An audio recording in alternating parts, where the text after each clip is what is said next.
Pô, parece que hoje Bom temos... dia. Bom dia. Dia.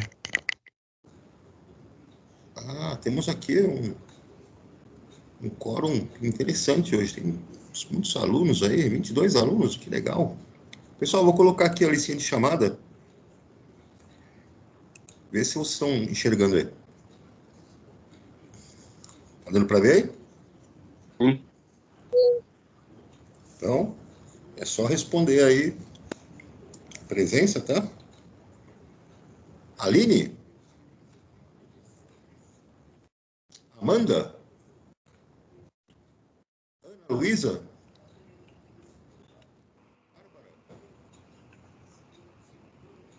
Beatriz? Bruna? Presente. Camila? Presente. Dandara? Presente, professor.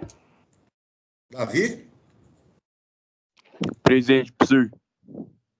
Emily? Presente. Gabriel Martins? Gabriel Victor? Presente. Gabriela Alves? Presente. Júlia Versace? Júlia Murilho? Guilherme Lopes? Professor, a Bonilha está aqui. Guilherme Lopes? José Carlos? Presente. Júlia Caroline? Presente. Juliana Barbosa? Cauã? Cauê? Levi?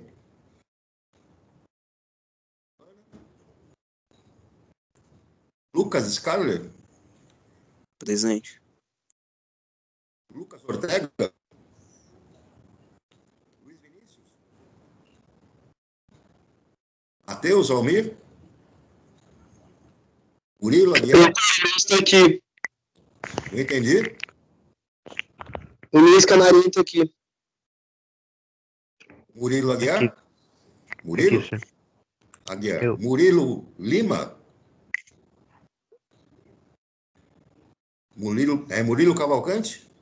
O senhor Levi escreveu no chat presente. Soares?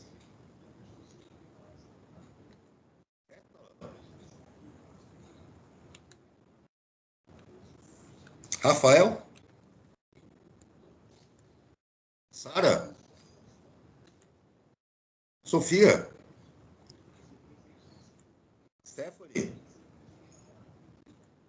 Thomas? Neymar? Presente, professor, aqui. Victor Hugo? Vitor Augusto? Yuri? Tô bem. Tem alguém perdido no chat aí? O Levi e o Vitor Augusto. Ah, Levi e Vitor Augusto. Então tá. Deixa eu marcar aqui. Só um instantinho.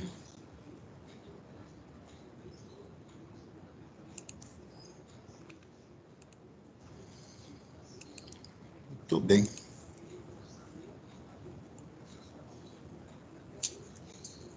Vou colocar a pulseirinha aqui para vocês. Deixa eu só achar aqui.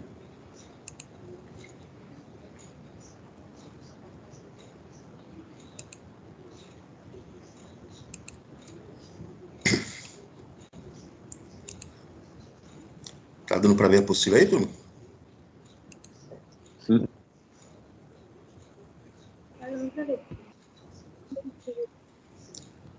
Então tá aí. Vamos falar sobre óxidos, né? Dentro das funções inorgânicas, nós estudamos até agora os ácidos, estudamos as bases, os sais, e agora vamos terminar com os óxidos.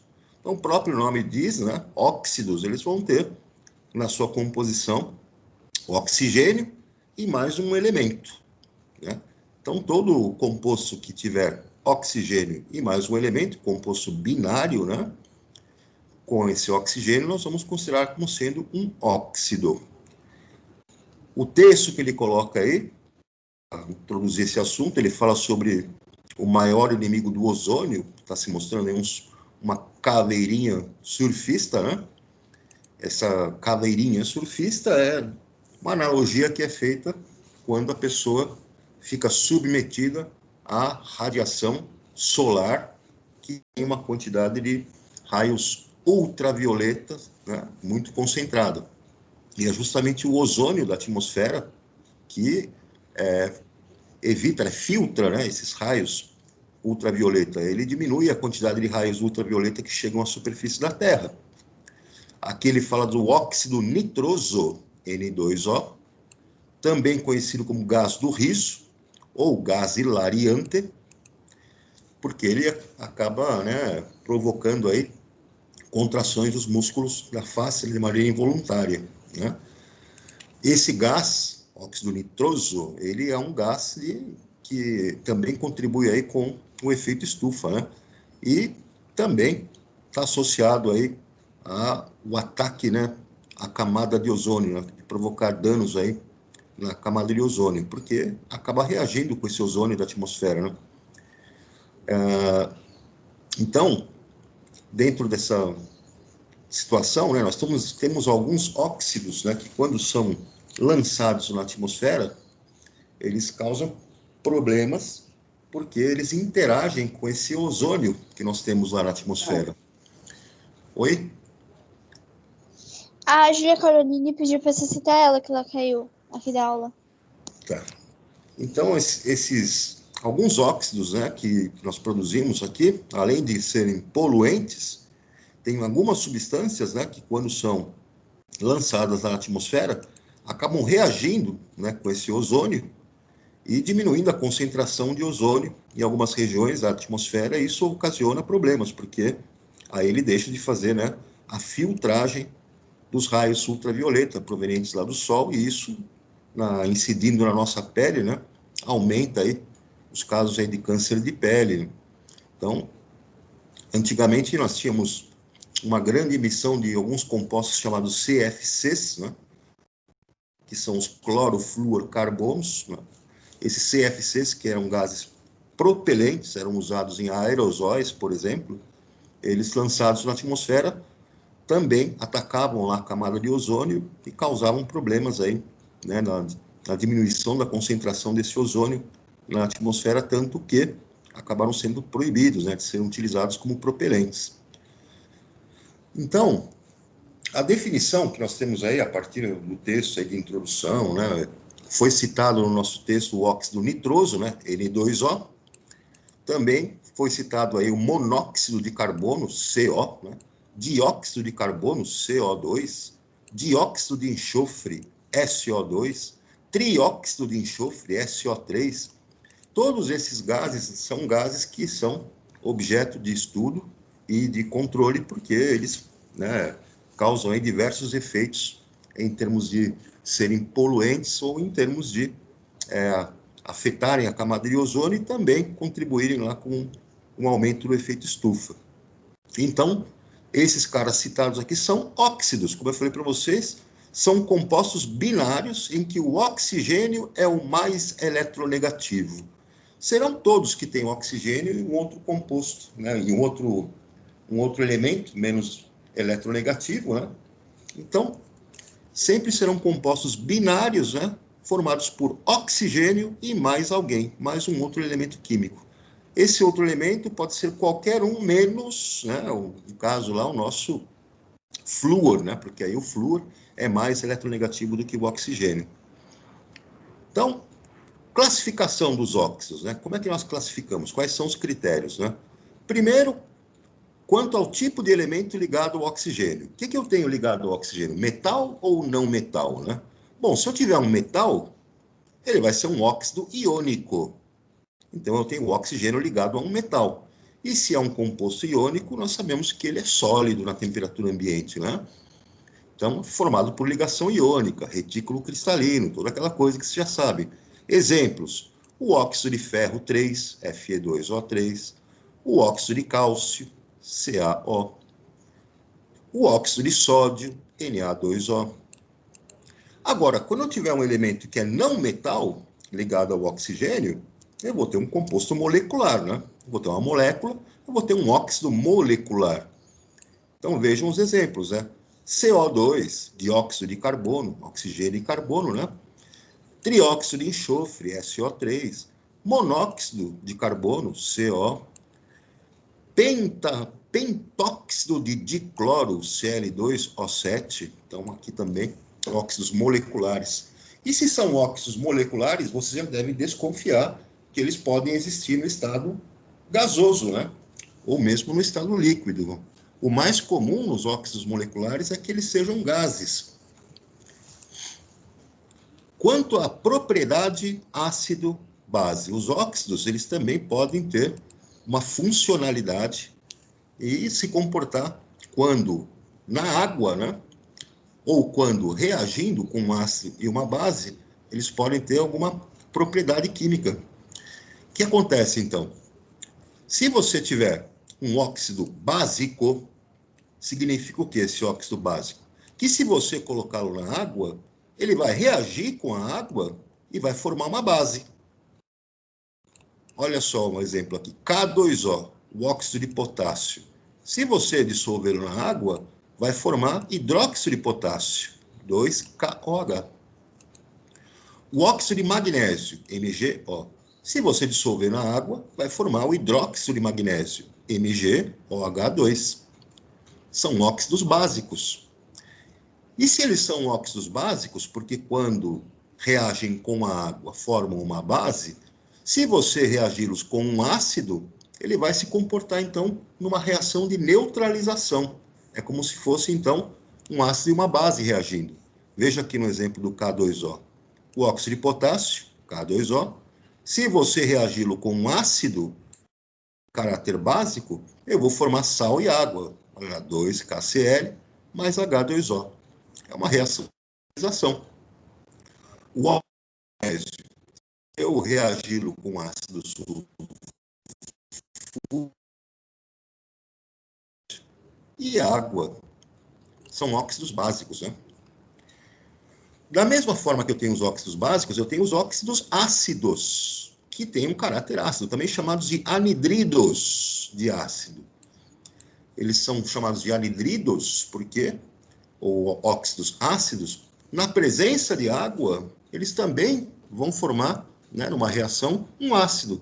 Então, veja aqui o exemplo do SO3, é um óxido ácido. Se eu reagi-lo com a água, vai formar o ácido sulfúrico, H2SO4. O gás carbônico, CO2, dióxido de carbono, ele reage com a água e forma o ácido carbônico, H2CO3. Como são óxidos ácidos, se eles reagirem com uma base, vai haver uma neutralização e a formação de sal e água. O SO3, reagindo com hidróxido de sódio, uma base, forma sulfato de sódio e água. O CO2, o gás carbônico, reage com uma base, hidróxido de cálcio, e forma carbonato de cálcio, um sal e água. Acontece uma neutralização. Tudo bem até aqui, turma? Sim. Olha, os óxidos também podem ser neutros. O que é um óxido neutro?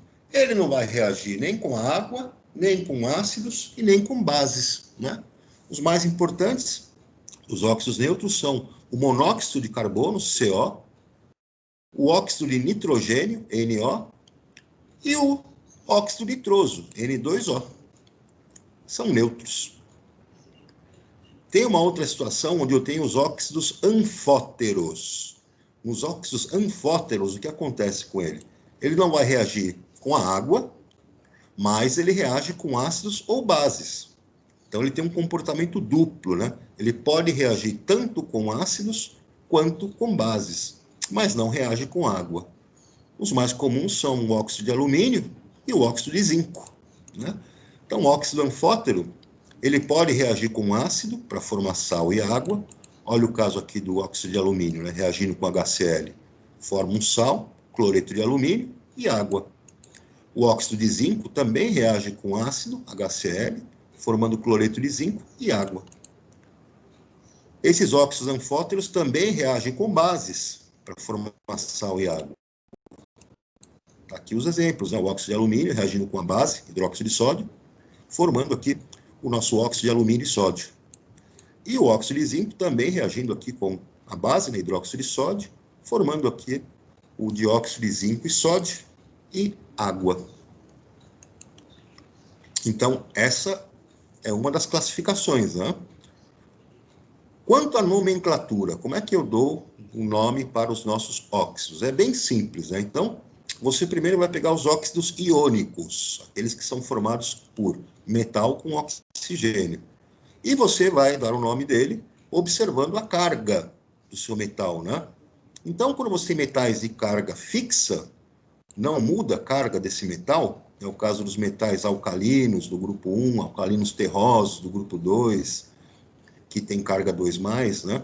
É o caso do alumínio, que tem carga 3+, é o caso do zinco, que tem carga 2+, o caso da prata, que tem carga 1+, são cargas fixas que não mudam, basta você escrever óxido e o nome do elemento, óxido do cara. Os exemplos aqui, ó. Na2O é o óxido de sódio. Fim de papo, sódio só tem carga 1+. CaO, óxido de cálcio.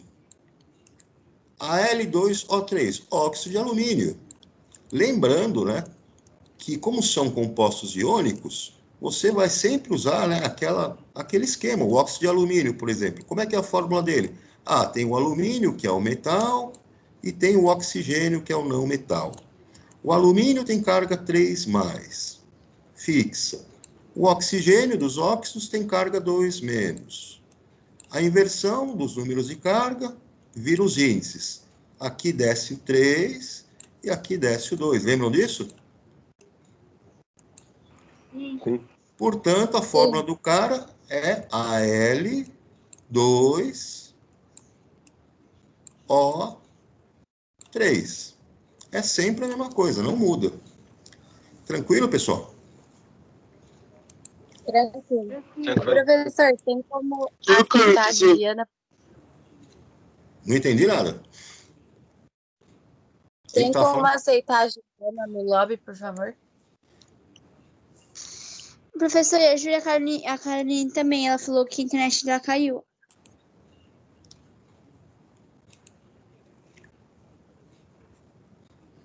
Espera aí. Deixa eu ver aqui.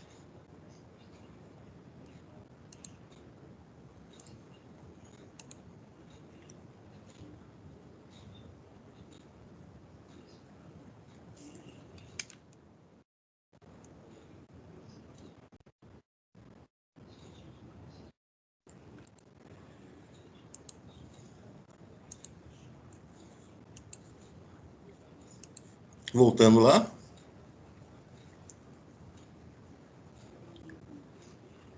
Então tá aí, né? Enquanto nós temos os óxidos iônicos, formados por metais de carga fixa, basta escrever o nome, né? Óxido do metal que você tem ali. Óxido de sódio, de cálcio, de alumínio, óxido de zinco. Agora, quando eu tenho metal de carga variável, o que acontece? São aqueles metais de transição, né? Que nós sabemos que podem assumir valores de carga diferentes. Eu vou escrever óxido de o nome do elemento, né, e vou colocar em algarismo romano qual é a carga desse metal, né? Eu posso utilizar essa nomenclatura, que é a recomendada, e como vocês sabem, tem uma nomenclatura mais antiga que nós fazemos o quê? Escrevemos óxido de, e aí tem o nome do elemento, e quando ele for a maior carga, tem uma terminação ico, e menor carga, terminação oso. Então, vejam aqui os exemplos, né? FeO, óxido de quê? De ferro. Quem é o ferro desse óxido? É o ferro 2+. Então, o nome dele é óxido de ferro 2 ou óxido ferroso, porque 2+ é a menor carga. No outro caso, Fe2O3, ele é o óxido de ferro 3, porque a carga deste ferro é a carga 3+. Portanto, óxido de ferro 3 ou óxido férrico. Terminação ico, porque é a maior carga. Cu2O, óxido de cobre 1, porque a carga deste cobre é a carga 1+. Ou óxido cuproso, terminação oso, porque é a menor carga. CuO, 2, porque a carga desse cobre é 2+. Ou óxido cúprico, terminação ico, porque é a maior carga. Tudo bem, pessoal? Sim. Entendido. Sim, professor. Agora vamos aqui para os óxidos moleculares. Os óxidos moleculares, nós temos que utilizar o seguinte. Vamos escrever o nome dele como óxido de alguma coisa, né? Mas eu preciso ver quantos oxigênios ele tem. Se tiver só um oxigênio, nós usamos o prefixo mono. Se tiver 2 oxigênios, usamos o prefixo dióxido. Se tiver 3 oxigênios, usamos o prefixo trióxido. E assim por diante. E aí, eu ponho aqui o nome do elemento. Se eu tiver só um átomo do elemento, nós usamos aqui esse prefixo mono, que pode ser descartado, tá? A gente pode desconsiderar quando tiver só um. Se eu tiver 2, eu vou colocar o prefixo di. Se tiver 3, tri. Como que isso funciona? CO2, por exemplo. Eu tenho 2 oxigênios, dióxido. Dióxido do quê? Eu tenho só um carbono? Carbono. Ok? N2O. Eu tenho só um oxigênio, monóxido. Monóxido do quê? Tem nitrogênio, mas quantos nitrogênios? 2 dinitrogênio. Monóxido de dinitrogênio.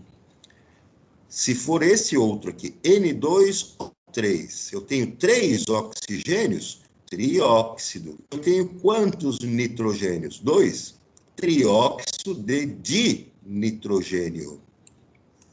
P2O5, eu tenho 5 oxigênios, pentóxido. Pentóxido do quê? Eu tenho 2 fósforos, pentóxido de difósforo. Aqui nesta outra molécula, Cl2O7, eu tenho 7 oxigênios, heptóxido. Heptóxido do quê? Eu tenho 2 cloros, heptóxido de dicloro. Tá claro aqui, pessoal? Tá, professor. Tá. Aí sempre vai o que vem antes, vai para trás, tipo, inverte assim a ordem, né? Inverte. Tá. Isso.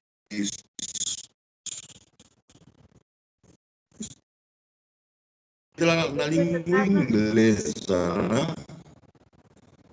Professor, tá travando. Tá travando? Agora Parou não de travar trava aí? mais não. Agora parou de travar. Pessoal, tem outros compostos que também são derivados de oxigênio, né? Esses outros compostos, dentre eles, nós temos o que nós chamamos de peróxidos. Um peróxido, ele vai apresentar esse ânion O2, 2-, que é diferente do ânion do óxido, né? O ânion do óxido é o O2-. E o ânion do peróxido é o O2, 2-. Então, esse ânion, ele tem o oxigênio com uma carga igual a -1. Nós sabemos que o oxigênio nos óxidos tem carga igual a -2, né? Mas nos peróxidos, ele apresenta uma carga, o oxigênio, igual a -1. Esses compostos que são formados, né, peróxidos, quando eles se formam com metais alcalinos e alcalinos terrosos, eles são compostos iônicos, né? Mas tem um composto molecular importante, que é um peróxido, que é o peróxido de hidrogênio. exemplos para vocês verem aqui, ó, o Na2O2 é o peróxido de sódio, composto iônico. O CaO2 é o peróxido de cálcio, são compostos iônicos, né? E o H2O2, peróxido de hidrogênio. Essa substância está presente no que nós conhecemos como água oxigenada. A água oxigenada, então, é uma solução de peróxido de hidrogênio, H2O2, dissolvido em água. Tudo bem, turma? Tudo. Os peróxidos, então, eles têm uma característica que é a seguinte: esses peróxidos iônicos, como eu tinha falado para vocês, se você dissolvê-los na água, eles vão reagir com essa água para formar uma base, NaOH, e liberar de hidrogênio e também liberar peróxido de hidrogênio. Então, são os nossos peróxidos, né? A gente não vai aprofundar muito o estudo desses caras, mas só para que vocês saibam que eles existem. Nós temos também os superóxidos. Nos superóxidos, eu tenho a presença de um grupo O2- na composição. Ou seja, o oxigênio vai apresentar uma carga de -1,5. Então, quando eu tenho a formação desses caras, eles vão normalmente, né, interagir com os cátions de metais alcalinos e alcalinos terrosos. E eles vão receber o nome de superóxidos. Exemplo, NaO2, superóxido de sódio, CaO4, superóxido de cálcio. São casos aí especiais, né, ainda com presença do oxigênio. E nós também temos os óxidos duplos ou mistos. E vocês já devem desconfiar que eles têm oxigênio, né, e a presença de um outro elemento, né? Você pode, então, dissociar esses óxidos duplos ou mistos em outros dois óxidos. Então, veja um exemplo aqui, né? Fe3O4. Eu posso decompô-lo em FeO, óxido de ferro 2, e Fe2O3, óxido de ferro 3. Então, ele pode ser decomposto, né, esse óxido duplo, em dois óxidos diferentes. Eu tenho aqui Pb3O4. Eu posso decompor esse óxido, né, duplo em dois outros óxidos, o óxido de chumbo 2 e o óxido de chumbo 4. Tudo bem, pessoal? Tudo, professor. Alguns óxidos importantes, tá? E os seus usos. Então, aqui, ó, o Ca, ó, o óxido de cálcio. Por que ele é importante? A gente conhece ele como cal. É a nossa cal viva, ou cal virgem. É um pozinho branco, né? Você não encontra na natureza, você vai obter a cal a partir de uma reação de decomposição térmica do carbonato de cálcio, dos calcários, né? Então, nessa reação, carbonato de cálcio, CaCO3, por aquecimento, vai liberar a cal virgem, né, o óxido de cálcio, CaO, e libera também gás carbônico. Essa cal viva ou cal virgem, vocês encontram lá nas lojas de material de construção como cal, simplesmente chamamos de cal, né? Você emprega essa cal na construção, né, para produzir argamassa, pintura, caiação, né, que você faz a redução da acidez do solo, né, quando você aplica essa cal viva no solo. Vocês se lembram que os óxidos, né, podem ser óxidos básicos, né? Então, CaO é um óxido básico. Quando reage com água, vai formar uma base, e essa base vai reagir com o ácido que está no solo e vai reduzir a acidez desse solo. O óxido de silício, SiO2, isso aqui é a sílica, né? Isso é uma das substâncias mais abundantes na crosta terrestre, né? Você conhece ela na forma do quê? De quartzo, areia. Então, toda essa areia que nós temos aí é composta aí por óxido de silício. Se você aquecer esse óxido de silício até a fusão e depois resfriá-lo, você vai ter um processo aí de vitrificação, vai formar o vidro, né? Então, a utilização aí de vidro é extensa, vocês veem como as aplicações que nós temos aí desse material, né? Também é utilizado como abrasivo, aquelas máquinas, né, que fazem polimento, né? Ou mesmo que afia facas, esmeril, por exemplo, né? Tem a presença aí desse óxido de silício, que é um abrasivo, né? Todas as pedras preciosas, né, que nós temos aí, tem na sua composição também a sílica, né? O óxido de silício. E a coloração, né, que ela apresenta vai surgir por causa da impureza, presença de outras substâncias, impurezas dentro daquele quartzo, que vão conferir uma coloração diferente, né? Mesma coisa acontece nos vidros coloridos, né? Se você tem um vidro avermelhado, ele tem ali algum tipo de substância que foi colocada ali, e ele vai assumir aquela coloração por causa da mistura que foi feita ali, de algum tipo de corante, né? Outro gás aqui que é de importância é o SO2, o dióxido de enxofre. Esse cara ele é derivado da queima do enxofre, né? A reação de combustão do enxofre com o oxigênio. Ele é um gás, né, incolor, cheiro forte, irritante, muito tóxico, né? Principais poluentes, que é os motores dos carros que são movidos aí a gasolina, óleo diesel. Quando eu tenho uma gasolina, um óleo diesel que tem presença de enxofre na sua composição, a queima desse combustível vai gerar dióxido de enxofre. E ele vai ser lançado na atmosfera e causa problemas aí à saúde, né? Danos ao sistema respiratório, além de contribuir para o efeito aí da chuva ácida, né? Ele também é utilizado na conservação de alimentos, né, e bebidas, né? Tem aplicações aí na indústria química e na indústria alimentícia, nesse sentido. O dióxido de nitrogênio, NO2, também é um gás poluente, né, que surge aí em função da queima dos combustíveis, né, durante o aquecimento que acontece daquela mistura da queima de combustíveis. Ele é derivado, então, da reação do oxigênio com o nitrogênio. Então, esse NO2, ele também é tóxico, também tem um cheiro irritante, ele confere aquela coloração avermelhada que você observa no horizonte, quando tem dias muito poluídos, né? Então, você vê que lá no horizonte, quando tem aqueles dias de uma poluição muito grande, vê aquele horizonte mais avermelhado, é por causa da concentração desse NO2, né, na atmosfera. Tudo bem até aqui, pessoal? Tudo. Tanto o NO2 quanto o SO2 são dois gases, né? São dois óxidos, que são óxidos ácidos. E se são óxidos ácidos, vão reagir com a água para formar um ácido. Então, o SO2, quando é lançado na atmosfera, ele interage com a água e acaba formando ácido sulfuroso e ácido sulfúrico. E isso acaba fazendo o quê? Fazendo com que eu tenha uma maior acidez da chuva, né? Eu tenho lá o efeito da chuva ácida por causa da presença desse óxido.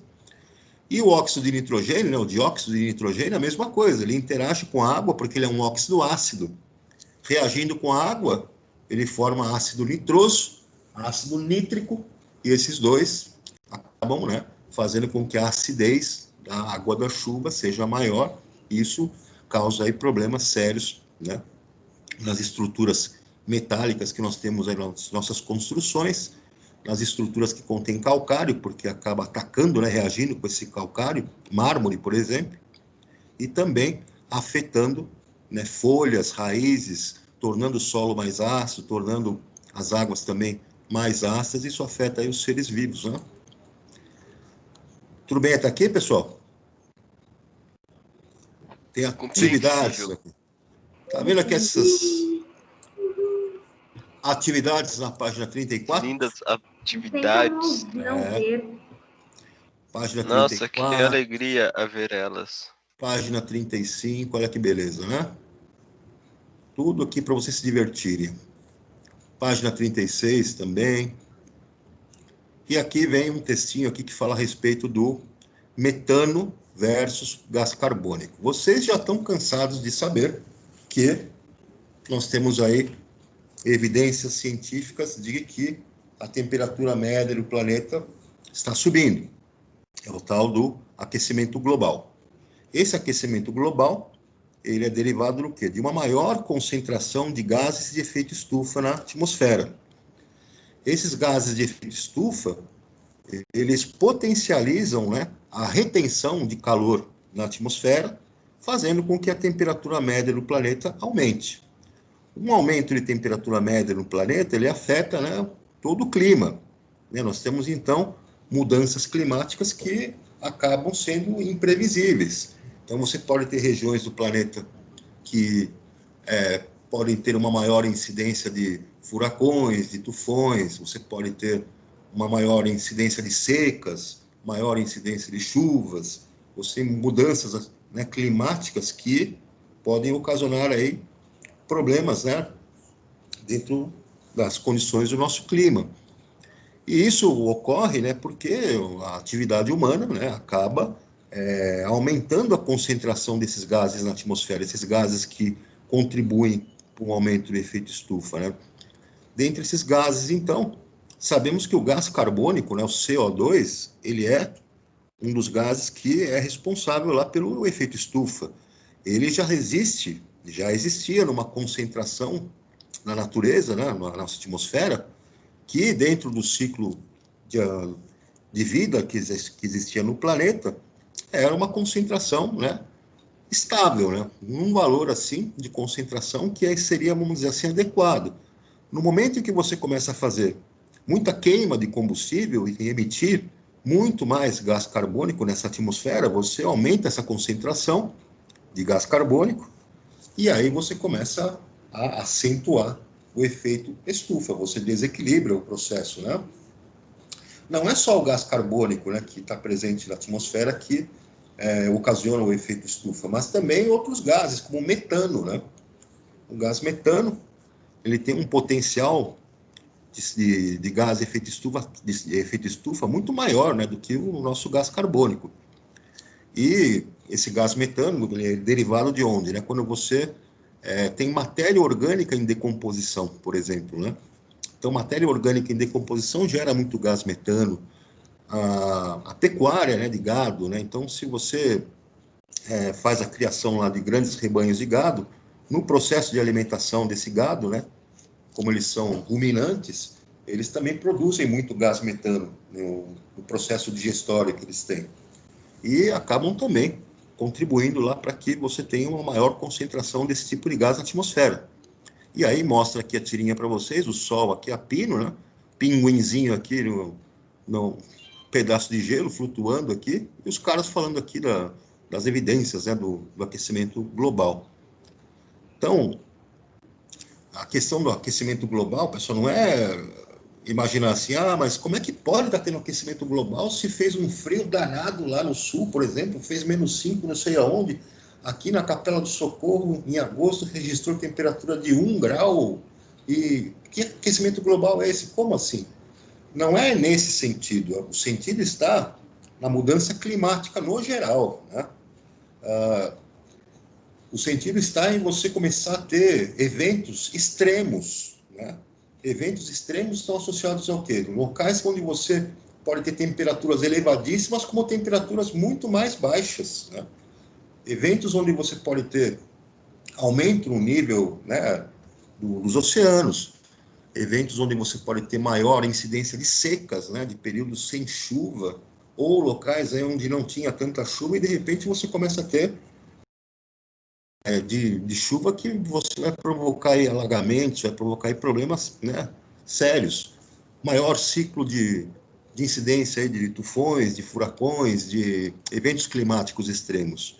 Locais onde você tinha um clima que era adequado para um tipo de agricultura, que de repente muda todo aquele clima e você não consegue mais fazer a produção agrícola dentro daquele espaço e naquele local, porque o clima mudou completamente.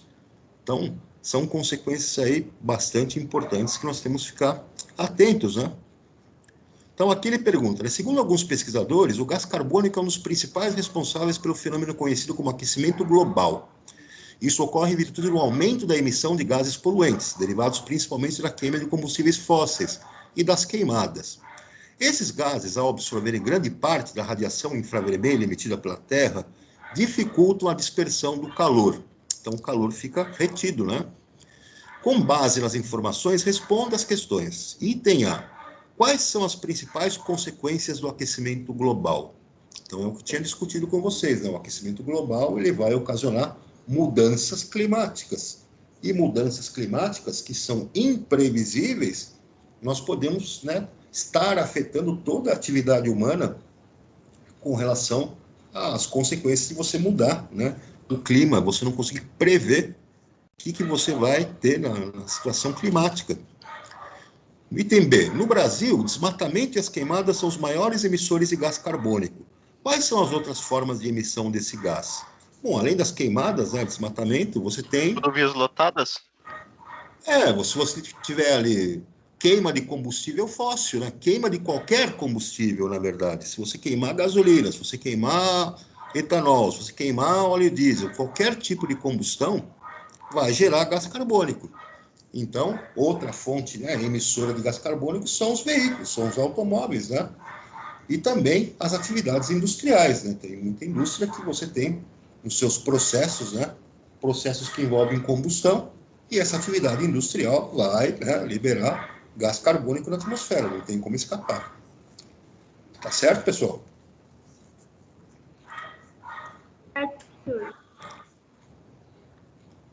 Depois aqui vai ter uma hora do estudo, para vocês se divertirem também. Estão vendo aqui essa hora do estudo? Misericórdia. Tá aí uma hora de estudo para vocês se divertirem com as suas substâncias inorgânicas. Todas as questões aí de vestibular, de Enem, né? É bom estar fazendo isso. E depois vamos entrar aqui no capítulo 6, que são as reações inorgânicas, as principais reações inorgânicas, tá? Se são reações inorgânicas, vão envolver substâncias inorgânicas, vão envolver ácidos, bases, sais e óxidos, né? Então, dentro dessas reações inorgânicas, o primeiro passo, já estão vendo aqui uma reação acontecendo, uma combustão, né? Tem alguma coisa pegando fogo, e nessa combustão eu tenho aqui um reagente que vai estar entrando em contato com o oxigênio, numa oxidação violenta, liberando uma tremenda quantidade de calor e formando produtos como gás carbônico e também uma outra substância, né? Então, aqui, ó, o ponto de partida, né? Não é necessário estar dentro de um laboratório químico para presenciar a ocorrência de uma reação. Mesmo sem percebê-las, há várias reações ocorrendo o tempo todo ao nosso redor. Relate algumas reações químicas que ocorrem em seu cotidiano. Quem arrisca aí? Uma reação química que ocorra no cotidiano. Hã? Reações químicas no nosso próprio organismo? No nosso organismo. Alguma coisa, né? As reações do nosso organismo, sim. É uma reação no cotidiano. O que mais? Mas a reação no nosso organismo é uma reação orgânica, envolve substâncias orgânicas. Quando a gente frita, não sei, alguma comida, faz alguma comida. Quando você frita alguma coisa, cozinha, você está queimando gás ali ou não está? Sim. Então, o gás quando que tem ali no fósforo. Quando acende um fósforo, você tem perclorato de potássio nesse fósforo, né?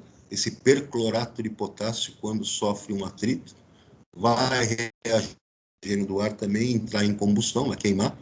Toda combustão, toda queima é uma reação química. O que mais? Soltando fogo de artifício? Fogos de artifício também é uma reação química. A pólvora vai entrar em combustão junto com o oxigênio. Respiração, professor. É uma reação química também, mas essa não é uma reação inorgânica, é uma reação orgânica, porque vai envolver uma oxidação de uma substância chamada glicose, né? Queima de combustível no carro? Queima da gasolina no carro, perfeito, também é uma reação química. Quando você pinta uma parede, será que acontece uma reação química ali? Quando você tinge o cabelo, será que acontece uma reação química? Também acontece. Acontecem reações de óxido-redução, quando você tem processo de pintura. Quando enferruja alguma coisa, a palha de aço está enferrujando em cima da pia, é uma reação química?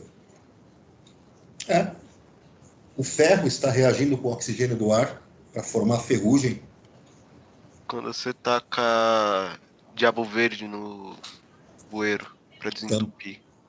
Também, você vai ter lá a sua base forte, o hidróxido de sódio, reagindo com as gorduras que nós temos lá na composição da sujeira que está entupindo, e você vai ter uma reação química também acontecendo. Na segunda pergunta, como é possível verificar se ocorreu uma reação química? O que vocês acham que pode ser evidências de uma reação química? Bom, quando eu queimo alguma coisa, eu vi que libera calor, né?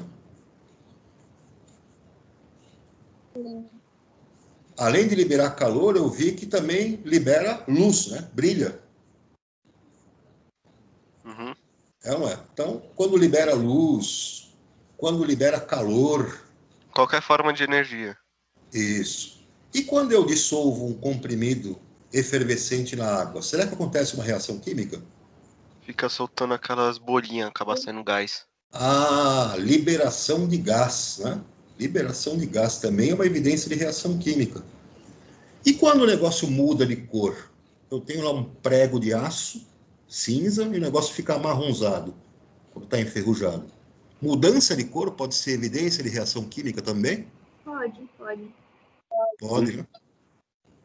Então, vejam, nós temos aí algumas evidências de reação química quando elas acontecem, né? Aquilo pode produzir luz e calor, pode mudar a coloração, pode, de repente, liberar gás, né? Pode acontecer de formar um precipitado, formar algum sólido, algum precipitado, quando eu estou mexendo com substâncias dissolvidas em água.